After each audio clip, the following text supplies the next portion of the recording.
Naids uz visu pasauli, rupjības, apkārtējo ignorēšana. Šādi noskaņoti bērni un pusauģi nonāk Mākoņkalna rehabilitācijas centrā, kā stāsta centra darbinieki. Daudzi no šiem bērniem nav redzējuši ne kārtīgu ēdienu, tīrību, nezina elementāras higienas prasības. Tie ir bērni, kas ir bijuši policijas uzskaitē.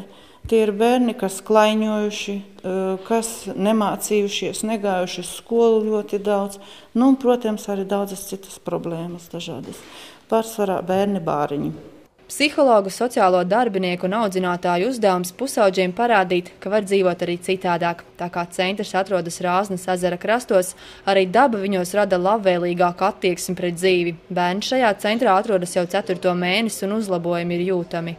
Viņi ir kļuvuši daudz atvērtāki, viņi ir kļuvuši daudz, varbūt daudz, bet dzīves priecīgāki. Ja? Viens otrs atbrauc uz šejienu, vispār mēs neredzējām viņu smaidot. Un jau mēs redzam, ka bērni smaida.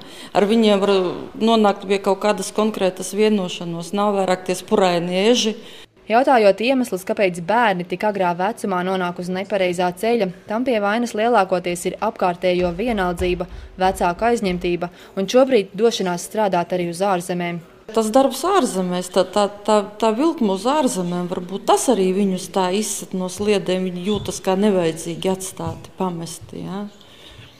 Jo daudzi bērni mums tagad arī, tie, kas ir no ģimenē, viņi gaida, kad viņiem tur vecāki zvanīs vai pie viņa atbrauks, jo viņi tādā ziņā varbūt jūtas pamesti un tāpēc varbūt arī nonāk uz ielas un nonāk kompānijas ietekmē, jo viņiem vajag justies piederīgiem. Kopumā rehabilitācijas posms ilgst pat līdz 2 gadiem. Šajā laikā bērni dodas mācīties arī uz tuvējo skolu. Ja uzvedība uzlabojas, viņi nonāk mājās ātrāk, taču tas nebūtu neliecinot par to, ka viņi šāda veida centrā neatgriezīsies vēlreiz.